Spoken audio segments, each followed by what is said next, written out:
Hello friends, the value journey with our $3 purchase continues. As a quick recap, I've discussed 5 of the 15 Steam games I've purchased, and so far the games value at around $4.25 in my money. Let's take a look at the next game. Dead Bits.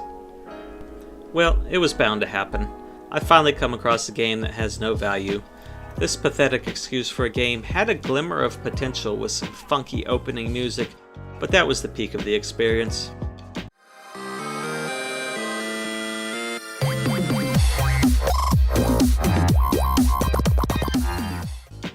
Dead Bits is a simple point-and-shoot game.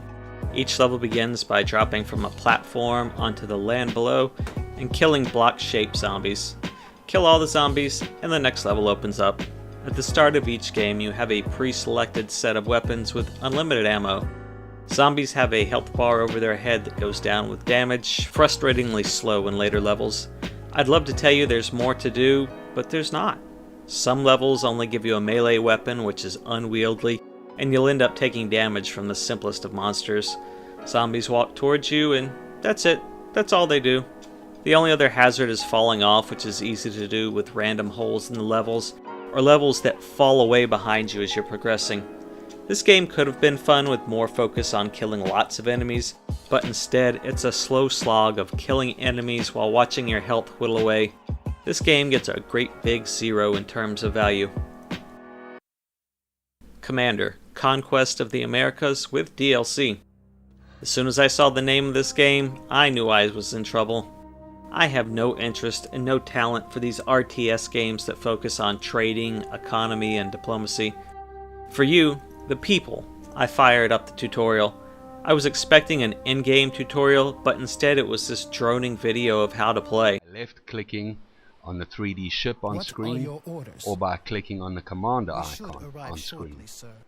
Once we have selected our fleet, we give them orders. This is done by right-clicking a location for the ship to set. That wasn't much help. I need something in-game and interactive, so I began the campaign on easy. Following the on-screen prompts, I scouted the coast and started a colony. At that point, the on-screen prompts stopped, and I floundered my way through a few actions such as making buildings. I was essentially just clicking buttons to see what happened, and the result was not much of anything. It's not fair to dismiss this game as bad, because I am clearly not the target audience for it. I went over to Steam and saw the reviews on this game were mixed. Many negative reviews cited a steep learning curve with no in-game help, buggy AI, and awful combat. There was an occasional few good reviews with 100+ hours on there. I won't dismiss this game outright, as maybe one day I'll be on a deserted island with just my computer and this game. Under those conditions, maybe then I'd sit down and give it a fair try. There's definitely lots of content.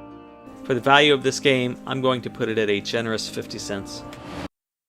Lastly, there's Overcast, Walden and the Werewolf. This is a mesh of walking simulator and jump scares. The game begins with a non-interactive cutscene. Walden is the village loner and a hunter. The dialogue seemed off to me, like maybe it wasn't written by someone who speaks English as their native language. It wasn't incorrect, it was just kinda wooden. A few years ago, Walden was attacked by the 3 most dangerous assassins of that time. The hunter was searching for a rare bird that appeared after midnight. After being hit by the first shot, Walden, with the courage of a hunter, managed to draw his gun and fire 3 accurate shots on those devils. Rumors say that Walden was found in such a big pool of blood, that it was impossible for him to be alive. The game starts with Walden wielding a lantern that doesn't do much to light up the darkness, but it's serviceable around in-game objects. Blundering my way through a house, I toss around a few items before finding bullets, and eventually a basement with jump scare sound effects. I'm not sure if I recoiled from fear or my eardrums just exploded. Armed with a rifle and ammo, I cross a bridge only to have it collapse on me.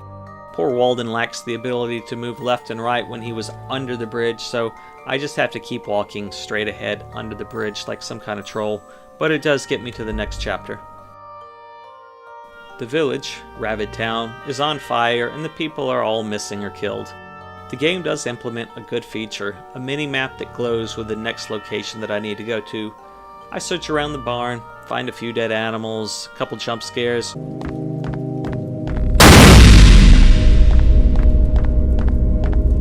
until eventually I go inside the church with a burning cross and find a key. I do another find a locked door, find a key routine before finding myself blocked by a fire. To get past the fire, the game tells me I have to have wet clothes. Luckily enough, there's a small outdoor spring nearby. I soak my clothes, go inside, get a key with the obligatory jump scare attached to it, find another locked door, another jump scare, and that wraps up the chapter.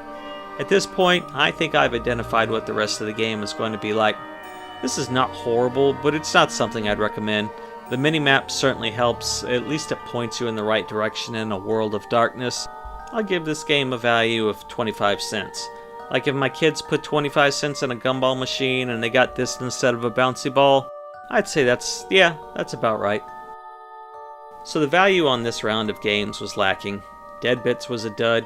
Commander Conquest came in at 50 cents, although for the right person, I admit it's worth a lot more. And lastly, Walden was 25 cents, bringing my grand total today to 75 cents, and my ongoing total to $5. I have to say that today's games are actually what I expected most of the games to be like, just mediocre stuff. Anyways, thanks for watching, and look forward to seeing you all in the next video.